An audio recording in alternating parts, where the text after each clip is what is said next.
In the western suburbs of Brisbane, Australia, a gorgeous mother of 3 goes missing, and her remains are found in the muddied banks of a creek about a week later, just 13 kilometres from her home. It would take a little while to find out that the husband did it. Join us for this week's case on Gerard Baden-Clay, the real estate agent turned murderer. Okay, let's go. I'm going to start this episode a little bit differently today. What? I wanted to highlight the amazing person that was Allison Baden-Clay. Oh. Not you. No, sorry. You are amazing. Yes, doll. Yes, doll. But yeah, I wanted to start with her because you'll know why soon. She was born on July 1st, 1968, and was the middle child in her family. By the age of 4, she was in ballet shoes, and she would continue the passion for the rest of her life. She grew up in Redbank and would become the vice captain of Ipswich Girls Grammar School. By the age of 25, she entered the pageant world as Miss Brisbane in 1994 and listed her hobbies and interests as theatre, dance, travel, and foreign languages. Yeah, she actually spoke fluently in Danish, Swedish, French, German, and Japanese. I was almost going to say, all the white ones, but then Japanese, that's good. Konnichiwa, kampai. I know konnichiwa bakasan. That's like idiot or something. I don't know. I know damare, which is shut your mouth. She would go on to work at Flight Centre as the head of human resources, which is where she would meet her future husband, Gerard Baden-Clay. No, I don't want to say it like that, but I do want to say it like that. Gerard Baden-Clay. He worked in the Toombul office. Of where? Flight Centre, yeah. Well, I mean that. Toombul. Crazy, right? Yeah, but that's closed now, isn't it? Super crash. Super crash.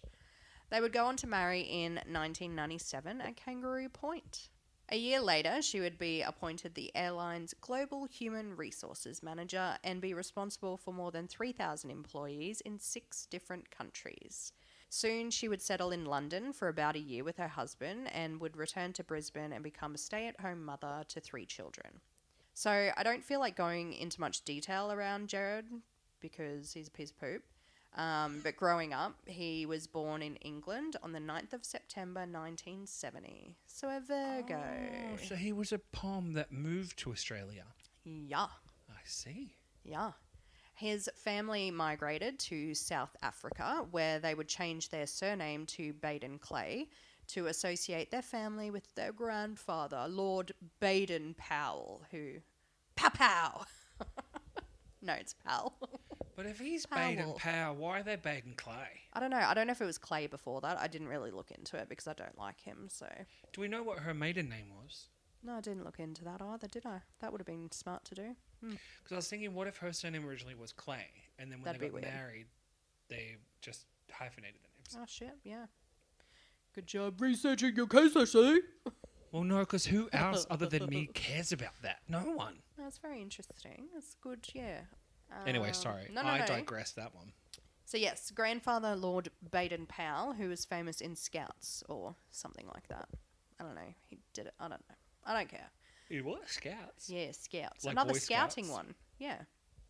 My last case. They were in the Scouts. Hey, Scouts. You got a thing for Johns and a thing for Scouts. Yeah, I do.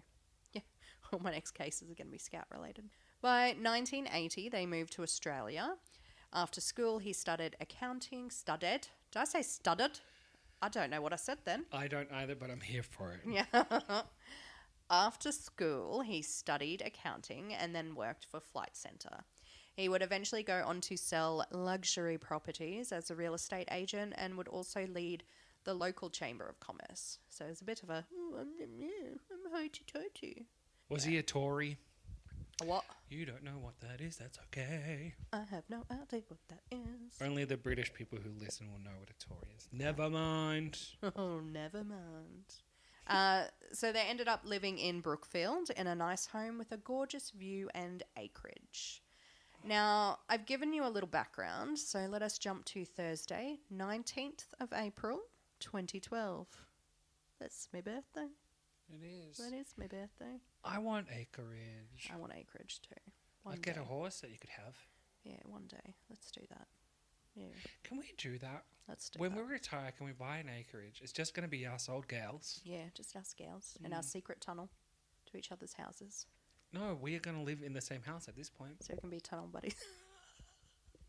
That's the only way that's going to work. Really? It will. Yeah. So yes, Thursday, 19th of April, 2012. Allison started her day making arrangements for her children and with helping out at the Mother's Day stall because she did a lot for her kids and at the school, everything like that. She went to work at the real estate franchise that she shared with Gerard, where she spent the day training an employee and talking about growing the business. She left that afternoon in a positive mood. She then went to the hairdressers as she was attending a real estate conference in the city the following day. She left the salon around 7 p.m, happy with her new colour, and returned home. She would make a call to Gerard's sister at about 8:30, where she spoke softly due to the children going to sleep. Is she about to die? Maybe. Oh. Yeah. Court records show that Allison's phone was connected to a charging device around 1:48 a.m. on Friday the 20th of April and was then removed at 6:18 a.m. Sorry, what year was this again? What year? 2012. Oh, makes sense. I was like, did they have mobile phones back in 1969? Yes. Never mind. So for this case, I kind of went off the court transcripts a lot more because Gerard would be the only one to be able to say what happened that morning, and I just don't like the little weasel. Yes, he's a weasel. Gerard would tell police, his children, and a few other people that Allison must have gone for a walk, and because she didn't get back in time, he cut himself shaving in a rush to get his kids ready for school, just in case anyone wants to know about the little scratches he had on his face. Oh, that's this guy. You showed me his photos. Yeah. And we'll put a pin in that because I'll circle back, and I was just about to say, but you saw the photos. Yeah, I think you sent them to me. Yeah, I was like, oh, they're just from my shaver. I don't know what kind of fucking shaver you have, mate. Oh, you just wait. You just bloody wait. So Gerard's father and sister came over, which to me seemed like they were all pretty close and saw each other a bit, so I don't think it's out of the ordinary for them to just show up.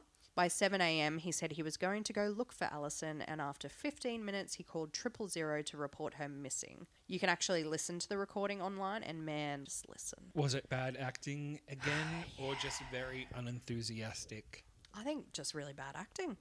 That's my wife. She went for a walk, and I didn't know where she is. Yeah. We'll find it online. I can show you. But have a little search for that. By 8 a.m, Constable Ash would arrive at the home, where he was told by Gerard that Allison had gone for a morning walk and not returned yet. He last saw her around 10 p.m. the night before, and she'd fallen asleep on the couch while watching the footy show. First of all, cunt stubble Ash. Yeah. Constable. Cunt stubble Ash. She fell asleep on the sofa watching footy show. Okay. Yeah. Likely story. Yeah. And remember, she just went to the hairdressers because she's got a conference the next day. Yeah. Yeah. No gal is going to go for a walk and have it messed up from the hairdressers. No, because I don't care who you are, you cannot recreate how your hair looks when you're at the salon. No. Like when you leave that thing. And Sorry. she was happy to see her hair like that. So to me, I'm like, why would she be staying up super late when she's got the conference in the morning? And it was so short-lived. That's so sad. So I'm mourning her hair. Oh my God, a lady died and Her all I can think beautiful about is her hair. hair. All right. So the constable noticed the scratches on his face, and Gerard said, yeah, I did it shaving while I got the kids ready because my wife wasn't back. Like the way he was talking, it made it out like, how dare she It not was be here. inconvenient. Yeah, Yeah. it literally was like that. Constable Ash looked through the house, saw no signs of blood or a struggle. He looked for Allison's phone and did not find it. Another sergeant arrived and made note that the bed in the main bedroom had been neatly made. So yeah, they interviewed him a lot, as you'll see throughout the day. You can find it all online, but they asked about Allison's mental state. And at one point, Gerard said that he was a heavy sleeper and went to bed early, so he isn't sure if Allison ever came to bed. But what time again was her phone taken off charge? 6? Exactly, which we will get into as well. Sorry. No, because that was the main thing for me. It's like you're saying all this shit, but then the phone, yeah. Because where do most people charge their phones in general? When you go to bed. When you go to bed? Yeah. which means that your charger's beside your bed. So if it was put on charge, does that mean? It's you, Del. I don't know what I was saying. Yeah. But About charging your phone when you charge it at night time. yeah, and it was put on charge at 10 something. So the charging went on at around 1:48 a.m. Oh, 1:48 a.m. Okay. And then 6:18 a.m. it was out. And she was going to a conference the next day, so that would be really late for her to go to bed. Yeah, that's what I thought as well. Huh. Sorry, back to you. He was asked about her morning routine, where Gerard stated that she does go walking in the morning, and sometimes, if she can, she'll be up at about 5. Let's go back to the phone. Again, 6:18. Okay, sunshine. Up at 5. Phone uncharged after 6. Are you saying she went for a walk without her phone? Yeah, which she never did, apparently. She never went without her phone. Again, he was questioned about the scratches on his face, and he stated he got up just after 6 and was rushing, so he cut himself shaving. Once again, hello, the phone came off charge at 6:18. They asked more questions about their relationship and about their financial circumstances, where Gerard said things were pretty tight. They're a bit tight. No, it wasn't that. I was thinking, hold on, what do these people do for a job?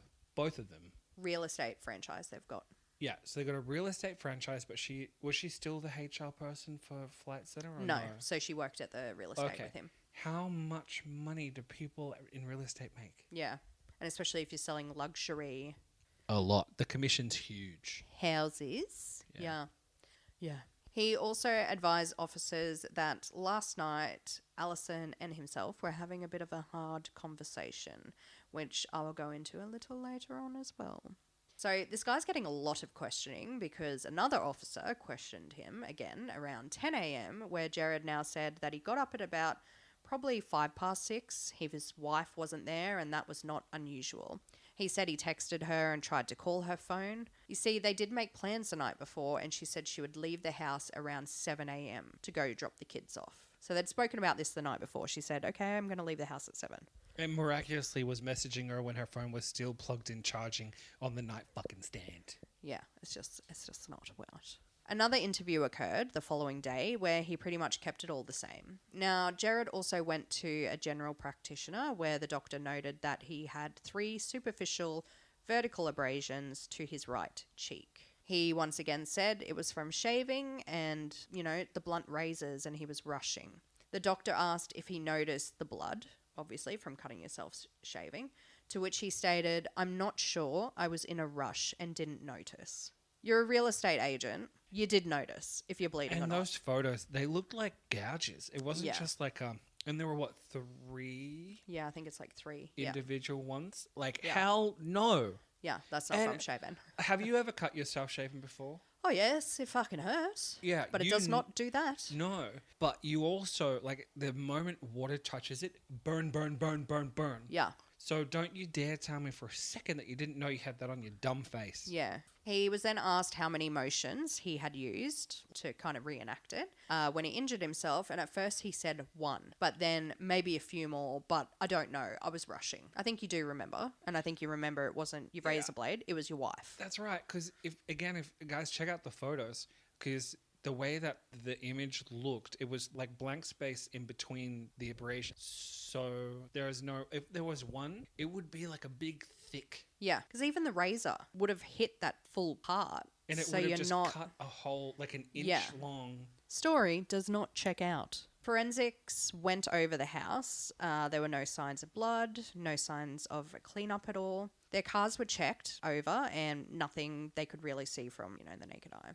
One of their cars went in to be examined, and after doing a luminal examination, they found that there was a presence of blood in an area that looked like a drink spill, and it was actually Allison's blood. Well, of course it was. One little haha moment I had was 2 days after his wife went missing. He was in a single vehicle accident where he mounted a curb at the Indooroopilly shopping centre car park. I'll show you photos of that later as well, because it's just like, you're a bit nervous about something, you're a bit preoccupied about maybe killing your wife 2 days ago. There's one thing I haven't told you yet as well. You see, while the search is going on and all the questions, Gerard goes on to tell police that, hey, just so you know, I was having an affair, but it ended last year. But Allison knew. So let's go a little bit into this affair, shall we? Is he... so I'm just trying to keep up with this man. Yeah. It's okay. So he's trying to beat them to the punch, right? Yeah. So he's trying to say, well, I mean, you're going to look into me and you will find that there was an affair. But just so you know, it has nothing to do with my wife's disappearance. This ended over a year ago. Yeah, it just doesn't check out. So Tony, whose last name/name doesn't really matter because I think she moved overseas and changed her name, because I would as well, would give evidence stating that the affair started in August 2008 after meeting at work. So they worked together. Allison also worked there. Like, come on. PSA to my future husband, you are going to be a stay-at-home husband and you will have access to no mobile devices, no computers, nothing. You are not allowed to talk to anyone. No. Yeah. Their relationship had its ups and downs and some discussion of them having a future together. She did state that one time Gerard told her he was fearful that Allison would not be able to manage a separation or a divorce and was worried the impact it would have on his kids. Excuse me, sir, you killed your wife. Like, what about that impact? Allison would find out about the affair, and Gerard did what all cheaters do, said he would break off the affair, tell her to find a new job, and he would not continue to see her. They also went to see a marriage counsellor where Allison stated she did not want to end the marriage, but Gerard was contemplating it. But he felt guilty about the impact that would have on Allison and his children. But he did it anyway. So, like, even at the marriage counsellor, he's like, oh, I'm contemplating leaving you. Like, that's what he's saying. Was it couples counselling? They were there together. Yeah. And she's like, I don't want the marriage to end. And he's like, yeah, well, I'm contemplating it. But don't worry, I'll also tell you that I'll break it off with this other chick and I'll focus on you, darling. Yeah. Just you wait, sunshine. I don't think I want to. This man is bad news. Yeah. Just before Christmas 2011, he contacted Tony and they met up. He went on to say that he wasn't ready to leave his wife just yet, but he said he was definitely going to leave her. He continues with, I love you, and he wanted to be with her unconditionally and wanted to be out of his marriage. Hold the horses. Hold the horses? How the horses. Hold the phone. Yeah. Well, just one little section. The affair resumed. See, that's what I was going to say. 'Cause, okay, listen, 2011. No, you dumb fuck. Okay, yes, it may have started back in 2008 and you may have caught it back off again. But what you failed to do was mention that, oh, do you know what? Actually, not that long before my wife died, we did start that affair again. Yeah. Do you think that people weren't going to find out, or that they'll just look into that part and be like, oh, we won't look into anything after that? I don't know, because this is what came out in court. So obviously she took the stand and went through their relationship. And at that point, I'm sure that any text messages, emails, all that sort of stuff, there would have been a subpoena to get all that. Oh, yeah. Right? Oh, yeah. Oh, Lord. Oh, yeah. At some point in 2012, Gerard would tell Tony that they should not meet up again until he had left his wife, and he added that he would be leaving her by the 1st of July 2012. So he put a date on it. Your face says it all. On the afternoon of Thursday, the 19th of April, when Allison went missing, they spoke on the phone. They spoke for nearly half an hour between 5:03 p.m. and 5:40 p.m. He was currently at the supermarket getting food for dinner at his parents' house with his kids. So the kids are at the parents', yeah. Just a great guy. He's going out to get dinner, calling his mistress, you know. He's a real gentleman. They spoke about a real estate conference during this call. That was on the next day, where he said, I need to tell you something. Allison and another staff member are going to be attending as well.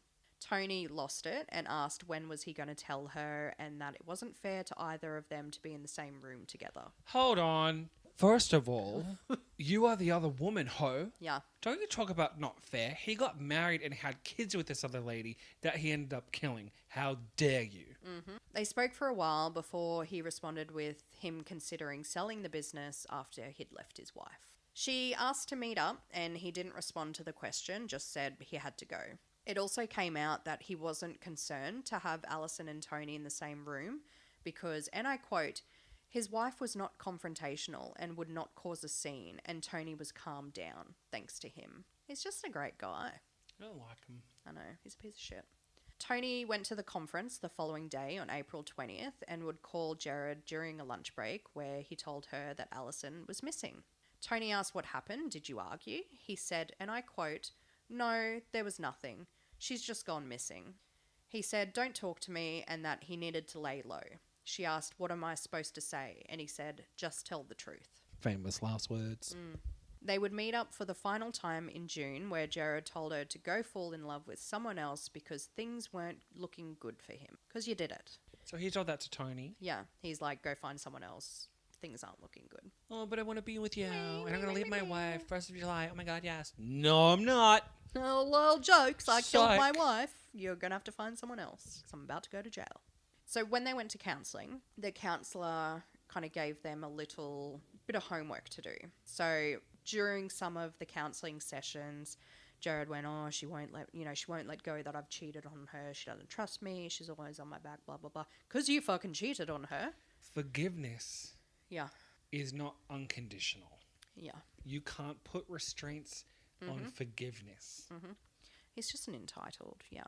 So anyway, the counsellor suggested that for 15 minutes every second day, Allison can talk about the affair and things that, are in her head, everything like that. Anything she's worried about to do with the affair. For 15 minutes, he has to listen to her, and that's twice, every second day. I'm not going to lie, that would drive me nuts. Yeah. Every second day. But it's like you obviously haven't been able to say everything you've wanted to say. So Not there's if he- obviously more on your chest that you've got to get out. Especially if he keeps on... Yeah, pushing it away. Get over it. Yeah, it happened. Oh, stop talking about it. Pretty much. If you keep trying to sweep it under the rug, of course, she's probably not going to be able to move on from it. Yeah. So Gerard told officers, well, we actually had that conversation the night before. So that was the thing that I was telling you that we'll go into later on. So they actually had one of those, let's talk about the affair the night before. On the 16th of April, Allison and Gerard attended a relationship counsellor where Gerard stated that he wanted to build a future with Allison, but that she does not trust me. She questions me. Cheating, hello. Have you ever given her a reason, sir? She doesn't trust me. The counsellor went on to ask what his goals for counselling were, and he replied with, "I want to build a future together, not regress." But you don't want to be with her. Yeah. "I want to get on with life and wipe it clean." Excuse me, you are still having sex with another woman as you're attending this counselling session. Not to mention, your life and your relationship is not like a bowel movement, wiping it clean. Are you joking? Yeah. The counsellor was like, you need to talk about it and let Allison talk about it. But no, he didn't want to because that's regressing and they need to move on, damn it. So this is where, after much resistance, he told the counsellor he would sit and take out 15 minutes, every second day for his wife to talk about him cheating. The one that he was, the affair that he was still having? Yeah. So jumping back to Allison, still missing. A search is out for her, people on horseback, neighbours being told to search their properties, that kind of thing. Well, it would take Gerard a few days before he spoke to media, before her body was found. He did his first interview with Channel 9, where he walked out of the carport from his parents' house. And my gosh, I'm good at picking the guy trying to sound sad about his missing wife when in fact he killed her. This is your third one? It is. He wasn't even crying, just took pauses as if he was trying to recoup. And I'm sorry, but you need to see this and I will definitely show you. Can I just say, haven't they learnt from... I can't believe I'm giving you advice, murderers. Rule 101. Unless you are a really good actor, don't go on camera and pretend to miss the person that you killed. Because you're not selling it to anybody at all. No. And he really just thought, I was kind of talking like this. It'd be okay. But I don't know if you've seen anything like this before, but I watch a lot of body language analysis online because it's so interesting. And what I saw there with what he was saying and what his face was giving, there was a lot of desynchronization in what he was saying versus the emotions that he was meant to feel and the voice that he was trying to put on. Yeah. It was not good. And there were no tears. I know. No tears. Your wife is missing. No tears. And I hate his dumb voice. I hate his dumb face. Yeah, I hate his everything. 11 days after Allison went missing, on the 30th of April 2012, a woman's body was found in the waterlogged mud on the eastern bank of a creek and just under a bridge, and would later be identified as Allison. This creek was just 13 kilometres from her house, or 8.1 miles for any other listeners out there. Her hands were up in front of her head. She was wearing her track pants and a shirt and had a jumper with her. It was said that her jumper was inside out and was wrapped around her neck with her hands still in the sleeves, which didn't make sense to me. I was like trying to picture that. I think it was kind of like, I don't know. It's imagine the reverse of when you're trying to put a hoodie on or a sweatshirt on and you've got makeup on your face. Yeah, like Do you know that. what I mean? Okay, yeah, that makes more sense. Because I was like, how's this? Because it was in the court documents and I was like, how does that work? But yeah. Although she always had her mobile on her, it was nowhere to be found. Iskandelo. I wonder where it was. Where is it? Did it grow legs and just walk off? An autopsy was done where they noted that there was significant decomposition of the body. The upper part showed mummification as well as I can't even say that word. Putrefaction. Yeah, that word. Where the body was in contact with the mud. They put down the time of death to about 11 days earlier when she was last seen alive. They aren't sure if the jumper was in that position before or after death. You look like you got a question. No, you answered it. I was going to ask, like, how many days had passed since she had been murdered? You literally just said 11 days as I was thinking it. Yeah. Which is, like, great. But I was thinking in the mummification, but then I also remembered that I live in Brisbane. Yeah. And it gets fucking hot. Yeah. Due to the decomp, they were unable to identify a cause of death and could not say when or where she died, but they knew she had not died of natural causes. They do believe that her body was placed in the spot they found her in, not that she had died there, because this was so wild. They found some leaves in her hair from a plant that was in her garden and nowhere near the trails or the area she was found in. So she's killed outside? In her own yard? Well, dang. Allegedly. Allegedly. But I found that so wild. They found, leaves and that in her hair. Even went around to have a look to see, is there anything around this area that is of that? And it was a plant that matched one that she had in her garden. You done fucked up. On May 11th, a funeral was held for Allison, and by June 13, Gerard was formally interviewed by police at Indooroopilly and was charged with murder and for interfering with a corpse. He claimed he was not guilty. He didn't do it. But everything is just adding up that he is, right? Oh, one thing I forgot to mention as well, he was also in a lot of debt because of the 2011 floods. Remember the floods that went on? Yeah. I still feel like they're my fault. What?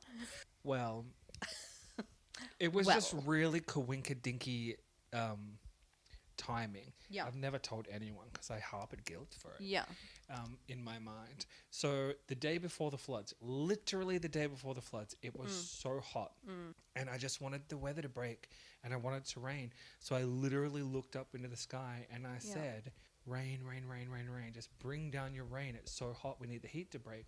Next day, floods, people are dead. Why would you do that? Listen, I'm sorry. I am really, really sorry. I am. It was either like I'm the weatherman or it was just such a specific coincidence. Sorry. And because I said it 3 times and it literally rained for 3 days straight, I was like... Oh my God, you did it. It's my fucking fault. Sorry, guys. It was you. But also, I gave him some financial strain, so fuck it. Suck a duck, you little bitch. So outside of the floods, it was also strange, but Allison had $1 million life insurance policy. And it was weird because the day after Allison's body was found, someone tried to cash in.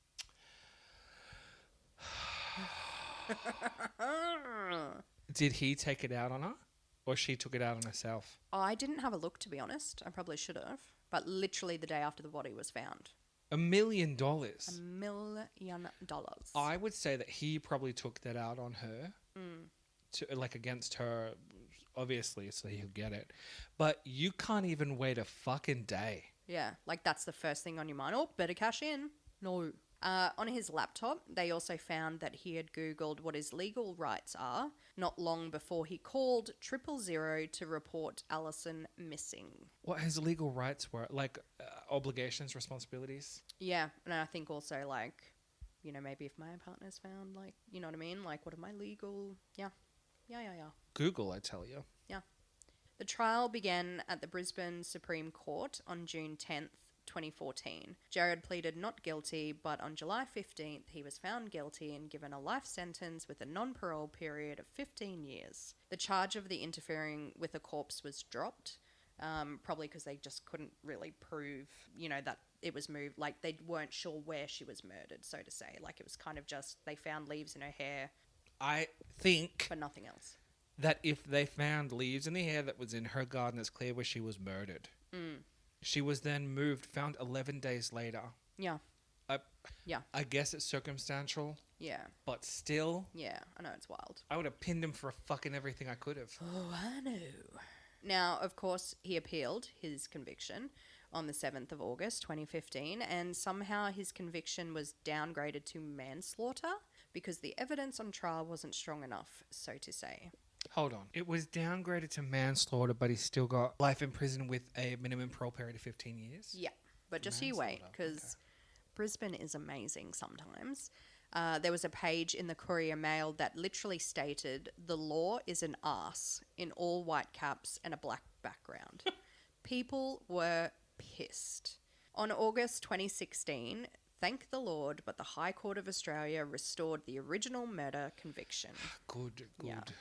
Around this time, his former lover did a magazine spread calling herself Australia's Monica Lewinsky and that she was going to write a book.